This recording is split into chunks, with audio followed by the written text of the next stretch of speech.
백범 김구 선생님이 젊었을 때 청년 때 일입니다.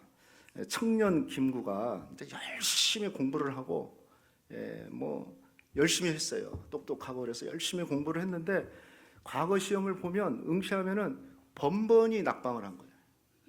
열심히 함에도 불구하고 뭐 요즘도 그럴 수 있겠지만 그 당시에는 아무래도 인맥이나 또 출세하는데 인맥이나 뭐 여러 다른 조건들이 좀 더 많았나 봐요. 그래서 이 김구 청년이 출세하기가 쉽지가 않았던 것 같아요.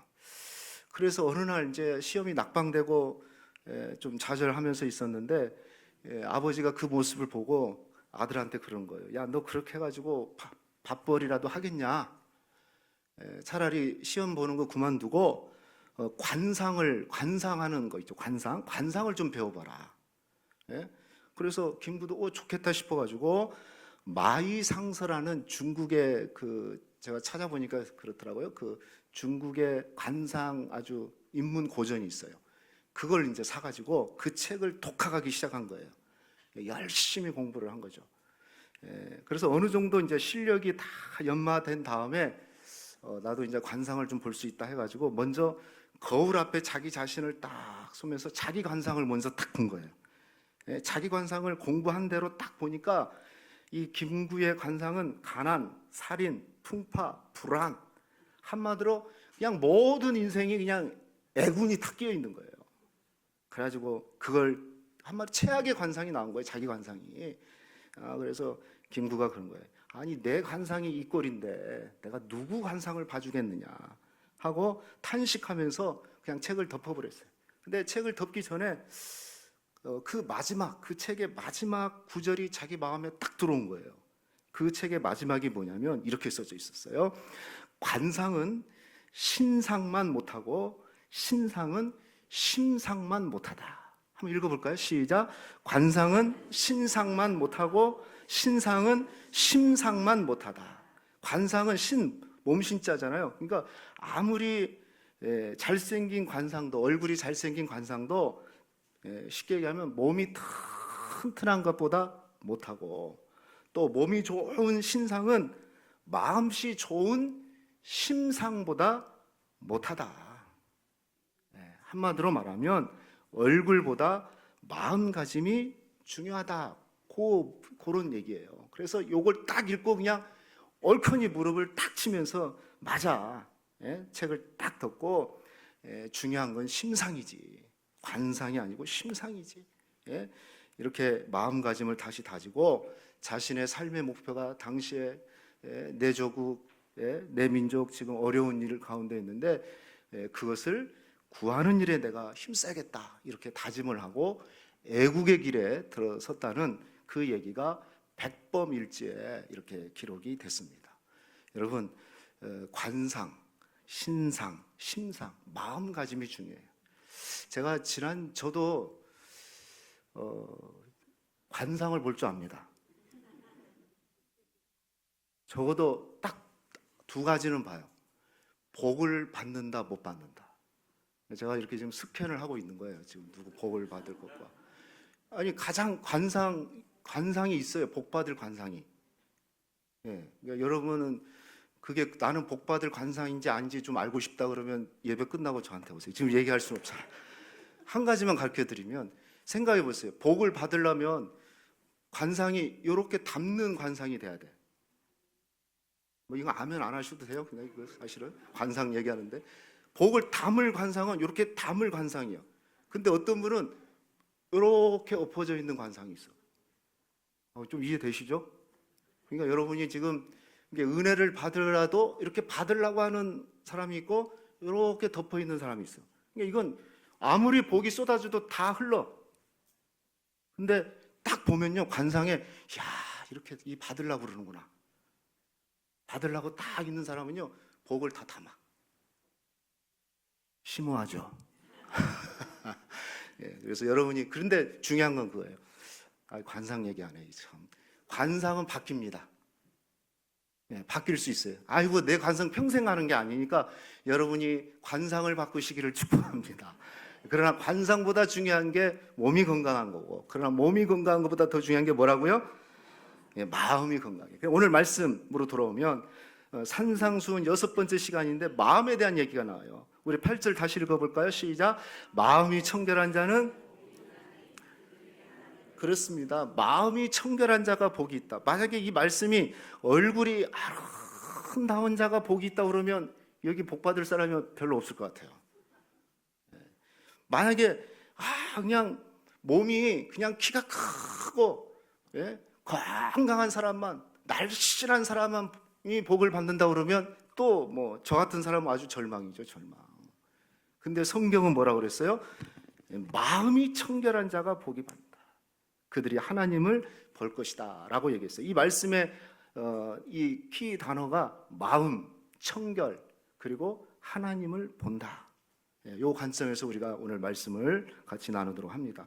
첫째, 그럼 마음이 뭘까요? 마음. 도대체 마음이란 게 뭘까? 우리가 입만 열면 마음 얘기를 해요. 마음에 안 들어. 이 교회가 마음에 안 들어. 누구가 마음에 안 들어. 자식 새끼 마음에 안 들어. 남편 마음에 안 들어. 내 마음대로 해. 마음이 아파. 어떤 사람 마음이 아프대요. 또 마음이 힘들다. 나 마음에 막 괴롭다. 항상 입만 열면 우리는 마음에 대해서 얘기하지만 도대체 그 마음이 뭘까? 여러분, 마음이 뭡니까? 마음이. 우리가 늘 얘기하지만 나는 내 마음을 나도 모르겠어. 마음에 대해서 잘 몰라요. 마음의 정체에 대해서. 성경을 읽으면서도 마음에 대해서 사실은 정확하게 얘기를 하지 않아요. 예를 들면 또 우리가 마음 얘기 자주 하는데 과연 마음은 우리 몸에서 어디 있을까요? 두 가지가 있어요. 두 가지. 마음은 어디 있는가? 하나는 우리가 늘 마음 치자. 마음, 이 가슴이 있다고 그래. 마음이. 또 어떤 사람은 뇌에 있다, 머리에 있다고 그래요. 이게 크게 두 가지예요. 마음은 가슴에 있다고 생각하는 사람과 머리에 있다, 뇌에 있다고 생각해요. 그래서 설문을 했대요. 한국 사람, 미국 사람, 일본 사람을 데리고 과연 마음이 당신들은 어디에 있는 것 같소? 물었더니 한국 사람은요 70%가 가슴에 있고 여기 있고, 일본 사람은 5대5에 50%는 여기, 50%는 머리에 있다. 미국 사람은 70%가 머리에 있다. 그래서 제가 가만히 그 설문을 생각해 보니까 그래요. 우리 한국 사람은요 마음이 막 힘들다, 아프다 그러면 막 여기를 마음이 아프다. 이게 70%예요. 근데 미국 사람은 마음이 힘들다면 머리를 뜯어, 막 머리를. 마음이 거기 있는 거로 생각하니까 그런 것 같아요. 내가 보니까 그 통계가. 그러나 성경은 여기 있는지 저기 있는지 이 마음의 이치에 대해서는 얘기를 하지를 않아요. 대신 성경에서 얘기하는 것은 우리 마음을 어디에다 둘 것인가. 여러분 지금 여기 몸이 여기 있지만은 여러분 마음은 어디 있는지 지금 어디에 두고 있습니까? 오늘 말씀의 은혜를 받아야겠다고 두고 있는 사람은 은혜를 받을 것이고, 예배 끝나고 빨리 예식장 가야 되겠다고 생각하는 사람은 그쪽에 가 있는 것이고, 마음이 지금 어디에다 두는 게 중요하지, 마음이 여기 있든지 머리에 있든지 뭐 등에 있든지 위치에 대해서 성경에서 얘기를 하지는 않아요. 중요한 것은 우리의 마음이 여기 있어야 된다. 어디에 있어야 되냐? 오늘 예배 드리면 몸도 여기 있으면 마음도 예배를 드리는 저와 여러분 되기를 축복합니다. 그래서 정말 진정한 예배는 마음과 몸이 함께 드리는 예배예요. 그죠? 그래서 신령한 예배, 신령한 자는, 예배하는 자는 영과 진리로, 진정과 신령으로 드리라. 정성을 다해서 옛날 성경에는 그렇게 번역되기도 했습니다. 여러분의 마음이 여기 있기를 축복합니다. 우리 잘 아는 말씀이죠. 그래서 잠언 4장 23절이에요. 같이 한번 읽어볼까요? 시작.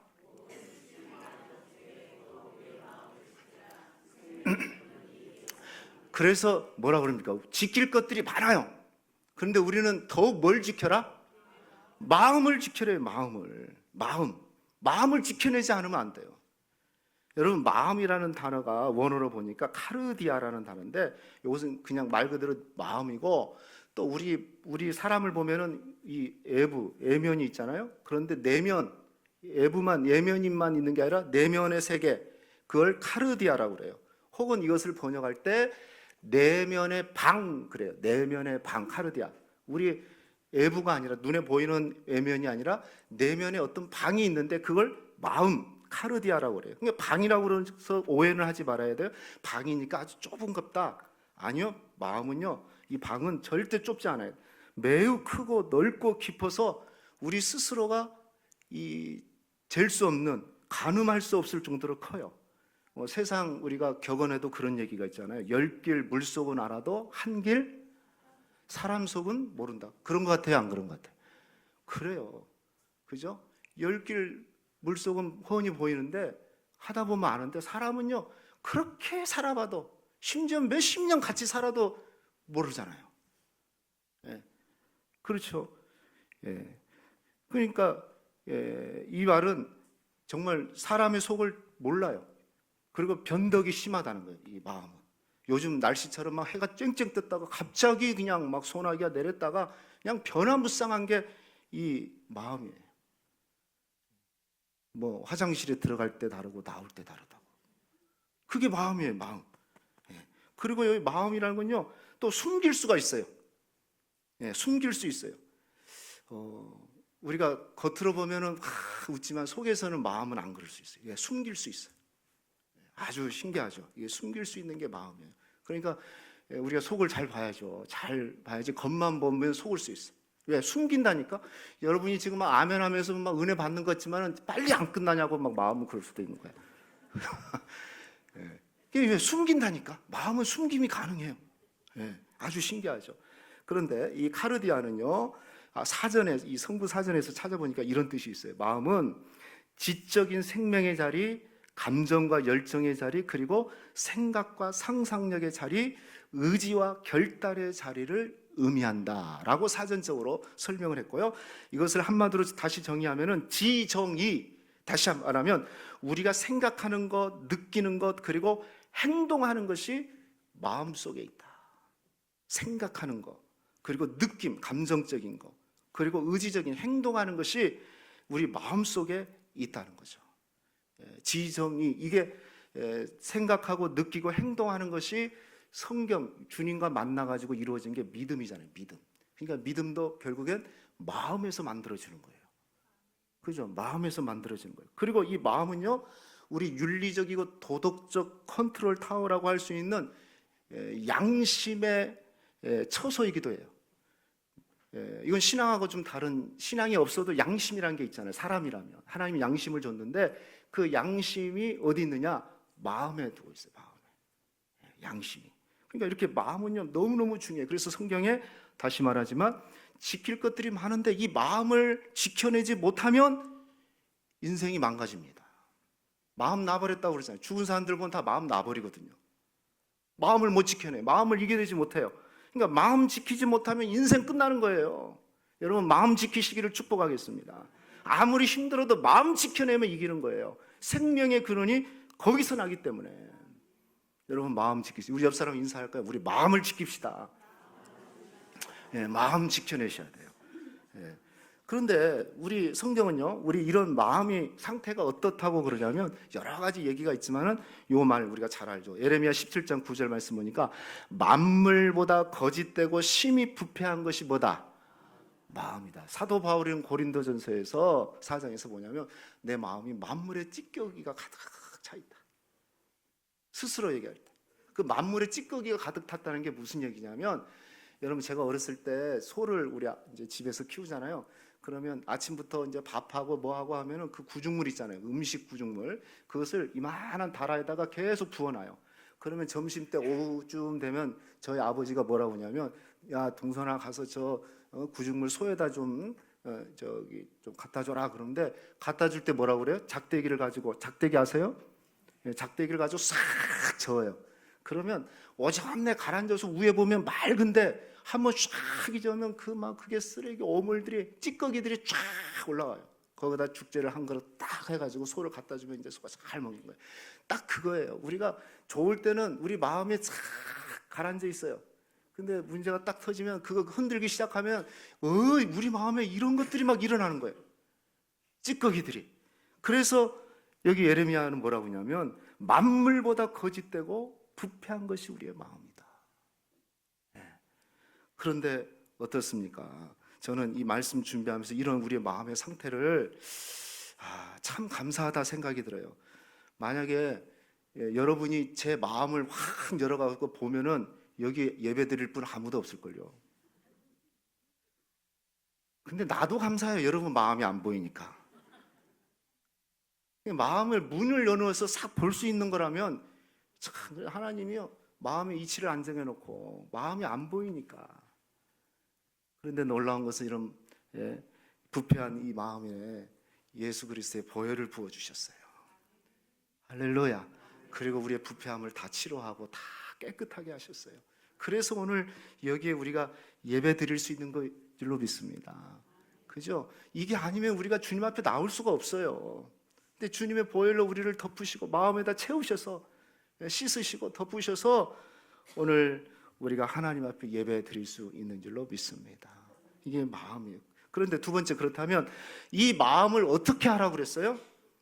마음을 청결하게 하라. 청결. 따라합시다. 청결. 이걸 헬라어로 보니까 카타로스라고 그래요.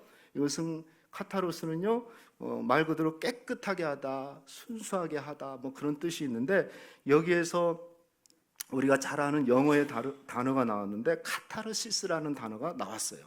이 카타르시스는 요즘에 심리학이나 또 상담학에서도 좀 자주 쓰는 단어인데, 그 뜻이 이런 뜻이에요. 마음과 내면에 쌓여있는 모든 중압감이나 상처 등을 깨끗이 제거하고 씻어버리는 것, 이게 카타르시스예요. 이게 근원이 이 청결이라는 단어에서, 카타로스에서 나온 거예요.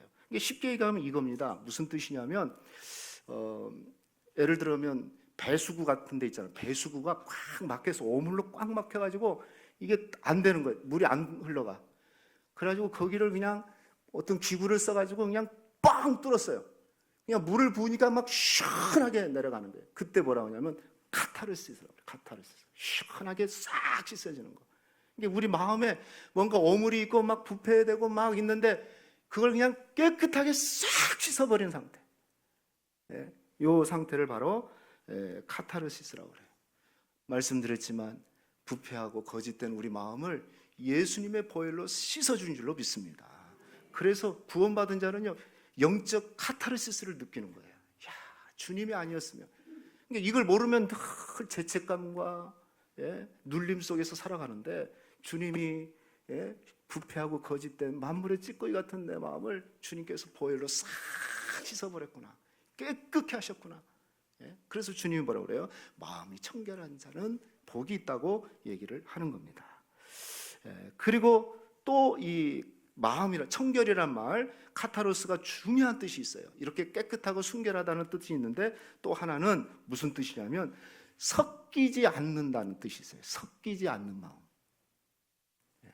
나눠지지 않는다. 마음이 나눠지지 않는 것. 즉 한 마음이라는 게 이 카타로스에 있어요. 여러분 마음이 나눠지면 안 돼요. 섞이면 안 돼요. 기독교 실존주의 철학가인 키에르케고르는 이런 얘기했어요. 청결한 마음은 우리의 의지가 한 대상을 향하여 온전히 드리는 마음이다. 청결한 마음이 뭐냐면 우리의 의지가 한 대상, 하나님을 향해서 온전히 드리는 마음. 마음이 나눠져가지고 여기 앉아있지만은 한쪽 마음은 여기 있고 한쪽 마음은 세상에 있는 것은, 이것은 청결한 마음이 아니에요. 카타로스가 아니에요. 한 마음이 돼야 돼요. 마음이 섞이지 않아야 돼요. 여러분, 하나님이 싫어하는 게 뭐냐면 섞이는 거예요. 섞이는 거. 혼합주의. 신앙에 가장 경계해야 될 게 뭐냐면 혼합주의예요. 이것처럼 무서운 게 없어요. 그래서 성경 곳곳에서 한 마음을 가져라는 거, 아주 한 사랑을 하라는 것을 강조해요. 뭐 그 중에 하나가 이거죠. 디모데전서 3장 2절에 보니까 감독은 책망할 것이 없으며, 그 다음에 뭐라고 그랬어요? 한 아내의 남편이 되라고 그랬어요. 두 아내의 남편이 아니야. 한 사람의 아내. 마음이 한 사람에게 있어야 돼요. 사랑이 한 사람에게 있어야 돼요. 여러분, 사랑이 이쪽 사람에게도 있고 저쪽 사람에도 있으면 그게 어찌 그걸 사랑이라고 얘기할 수 있겠습니까? 여기 감독은 교회 리더들인데 그 자격 중에 하나가 뭐냐면 한 마음으로 한 아내를 사랑하라 라는 겁니다. 이게 두 마음을 가지면 안 돼요. 혼합주의는 아주 성경적이지 않아요. 그래서 주님이 이런 얘기했습니다. 마태복음 6장 24절 말씀 보니까 한 사람이 두 주인을 섬기지 못할 것이니 너희가 하나님과 재물을 겸해서 섬길 수 없다. 한 사람이 두 주인을 어떻게 섬겨요? 이 마음이 갈라진 거죠. 이건 청결한 게 아니에요. 마음이 청결하단 말은 한 마음을 가지고 온전히 주님을 섬기는 거, 주님을 예배하는 것이 그게 청결한 자. 그런 사람이 복이 있다고 그랬어요. 예. 여러분, 하나님도 섬기고 재물도 섬기고 하나님도 사랑하고 세상도 사랑하는 것은 청결한 자가 아니에요. 이 청결을 우리는 쉽게 얘기하면 도덕적으로 깨끗하고 윤리적으로 온전 이런 의미가 아니에요. 성경에서 말하는 의미이고, 두 마음을 품으면 안 된다. 하나님을 온전히 한 마음을 가지고 집중해서 우리의 시선이 다른 데 집중하면 안 되고 우리의 구원자 되신 하나님을 향해서 집중하는 것. 그래서 야고보서 4장 8절의 말씀 보니까 두 마음을 품은 자들아 마음을 성결하게 하라고 선포하고 있습니다. 여러분, 기독교 복음은요, 혼합주의를 경계합니다. 복음에다가 다른 게 섞이면 다른 복음, 틀린 복음, 거짓 복음이 돼버려요. 다시 말하면 종교가 되는 거죠. 그래서 마귀는 어떻게 하든지 이것을 무너뜨리기 위해서 우리 마음을 공격하는 거예요. 교회도 좋고 하나님도 좋고 세상도 좋지 않느냐? 예수 천천히 믿으면 되지 뭐 그렇게 급하냐? 적당히 믿어도 괜찮지 않느냐? 조금 할 것도 하고 놀면서 하면 되지 뭘 그렇게 믿음 생활 그렇게 그냥 못해서 그러냐고. 죽기 전에만 믿으면 된 거 아니냐고. 아니요, 그것은 마음을 나눠버리는 거예요. 한 마음을 같이 못하게 하는 거예요. 사랑하는 성도 여러분, 여러분의 마음을 집중하시고 여러분의 시선을 하나님께 고정하시는 정말 마음이 청결한 자 되시기를 주의 이름으로 축원합니다. 자, 이런 마음이 청결한 자를 향해서 하나님이 약속하신 복이 있어요. 그 복이 뭡니까? 하나님을 본다. 할렐루야. 마음이 청결한 자는 복이 있나니 그들이 하나님을 볼 것이며. 야, 대단한 약속 아닙니까? 하나님을 본다. 마음이 청결한 자에게는 하나님을 보는 엄청난 약속이 있어요. 여기 하나님을 볼 것이며 이렇게 보니까 그 동사의 시제가 미래적인 거예요. 그래서 이 말은 무슨 얘기입니까? 우리 성도는 장차 죽게 되면, 천국에 가게 되면 신령한 몸이 돼가지고 부활해서 신령한 눈이 열려요. 그래서 하나님을 만나게 되는 거죠. 요한일서 3장 2절 말씀에 보니까 그때 참모습 그대로 볼 수 있다고 말씀하고 있어요. 그러니까 우리 미래는 하나님을 보는 거죠. 하나님 나라 가면 하나님을 보는 거죠. 우리 앞에 가신 우리 교회 장로님들 지금 하나님을 보고 계시는 거죠. 천국에서 하나님을 보는 거예요. 할렐루야. 예, 그렇게 되죠. 그런데 요 하나님을 볼 것임이라는 것은 꼭 미래적 시제만 있는 게 아니라 미래적인 동시에 현재적 시제로 우리가 적용이 가능해요. 그래서 마음이 청결한 자는 우리가 죽어서 아니면 또 하나님 나라에 가면 하나님을 본다는 의미도 있지만, 그러나 지금 여기서 우리 일상에서 마음이 청결한 자는 하나님을 본다는 거죠. 하나님을 만난다는 거예요. 하나님을 경험한다는 거예요. 그리고 하나님과 교제할 수 있다는 거죠. 근데 내가 그러면 이렇게 생각해야 돼요. 내가 왜 하나님을 만나지 못할까? 두 마음이 청결하지 않기 때문에. 왜 나는 하나님과 친밀한 교제가 이루어지지 않을까? 하나님의 임재가 없을까? 마음이 청결한 자는 하나님을 봅니다. 우리 삶에서 보는 겁니다. 그래서 우리 자신을 좀 살펴야 돼요. 내가 정말 하나님의 영광, 일상에서 하나님의 영광과 기쁨을 누리고 있는가? 아니면 날마다 하나님과 교제하고 있는가? 그런 사람들은 하나님을 보게 되는 약속의 복을 누리게 되는 겁니다. 사랑하는 성도 여러분, 천국 가서 하나님 볼 생각하지 마시고 여러분의 일상에서 지금 이 자리에서 여러분의 삶에서 하나님의 임재를 경험하시길 축복합니다. 그리고 그 하나님과 친밀하고도 아름다운 교제를 날마다 하시기를 주의 이름으로 축원합니다. 마음이 청결한 자에게 약속하셨어요. 두 마음으로 갈라지지 않고 오직 하나님을 사랑하고 두 주인을 섬기는 것이 아니고 오직 하나님만 섬기는 자에게 우리 하나님이 약속하신 놀라운 축복이에요. 우리 동명교회 성도님들은 다 그런 축복이 있기를 축원합니다. 그러면 결론적으로 이렇게 마음이 청결한 자는 하나님을 본다고 그랬는데 어떻게 하면 마음이 청결할 수 있을까? 세 단어를 꼭 기억하십시오. 첫 번째는 마음 지킴. 따라합시다. 마음 지킴. 아까 말씀했죠? 잠언 4장 23절 모든 지킬 만한 것 중에 더욱 뭘 지켜라? 내 마음을 지켜라. 생명의 근원이 여기서 납니다. 여러분, 하나님이요, 지킬 것 우리가 참 많은데 하나님은 말씀해 너희가 진짜 지켜야 할 것은 마음이다. 마음이 무너져 버리면 다 무너진다고 그랬어요. 그래서 사탄은 이것을 너무 잘 알고 있기 때문에 집중적인 사탄의 타켓이 뭐냐? 우리의 마음입니다. 마음을 갈라버리고 마음을 힘들게 만들고. 그래서 여러분요, 제가 미리 말씀드릴게요. 예배 딱 끝나고 나면 이미 저 마당에 가면 마귀가 파송한 새들이 날아와 있습니다. 그래가지고 받은 말씀 톡콕콕 뽑아 먹어요. 그냥 밥 먹으면서 싸우고, 밥 먹으면서 반찬 맛없다고 그러고. 마음을 못 지켜내는 거예요. 마음을 지켜내야 되는데. 여러분, 마음 지키시기를 축복합니다. 마음만 지키면 이기는 거예요. 마음만 지키면. 그럼 어떻게 지켜야 되느냐? 다른 거 없어요. 기도로 지켜내셔야 돼요. 기도로. 아무것도 염려하지 말고 하나님께 감사함으로 아뢰라. 그리하면 너희 마음과 생각을 지켜주시리라. 말씀하셨어요. 우리 마음 지킴이 있어야 되는데 그 마음 지킴은 기도로. 주님도 뭐라고 했습니까? 깨어 있어라 그랬잖아요. 깨어 있어라. 우는 사자처럼 덤벼드는 마귀들이 있는데 우리는 잠들어 있으면 마음을 놓치는 거죠. 그래서 마음 지키는데 우리가 실천하는 게 뭡니까? 365 감사를 하셔야 돼요. 감사. 우리 마음에 감사가 있어야 돼. 감사가. 할렐루야. 그리고 24시 기도가 있어야 돼. 그게 임마누엘 아닙니까? 잘 때나 이 교회에서만 임마누엘이 아니고 잘 때부터, 걸어갈 때부터, 누웠을 때 다 하나님과 동행하는 삶. 그게 임마누엘이에요. 그게 마음을 지키는 거예요. 잠깐 놓치면 마귀가 들어온다니까요. 그러니까 막 생각도 못한 것들이 막 나오고 그래요. 그래서 마음 지키는 거. 늘 365 감사를 하시고, 내가 임마누엘 24 기도를 해야 되겠구나. 걸어가면서도 기도하고, 생각하면서도 기도하고, 일하면서도 기도하고. 그게 마음을 지켜내는 거죠. 그리고 두 번째 단어 꼭 기억할 게 뭐냐면 마음을 채우셔야 돼요. 마음 채움이 필요해요. 마음 채움. 해볼까요? 마음 채움. 여러분, 다른 기독교 외에 다른 종교는요, 마음을 비워라고 얘기해요. 마음을 비워라. 그래서 명상을 하고, 뉴에이지 운동 같은 게 그런 거 아닙니까? 마음을 비우는 거예요. 단 운동하는 거. 이건 큰일 날 일입니다. 이건요, 귀신이 들어가는 거예요. 마음을 비우면. 성경은 마음 비우라는 얘기가 없어요. 주의 마음을 채워라. 예수의 마음으로 채우라고 그랬지. 기독교는 채우는 거예요. 채우는 거. 마음에다 채워야 돼요. 마태복음 15장 18절 말씀이니까 입에서 나오는 것들은 어디서 나온다? 마음에서 나온다. 이것이야말로 사람을 더럽게 한다.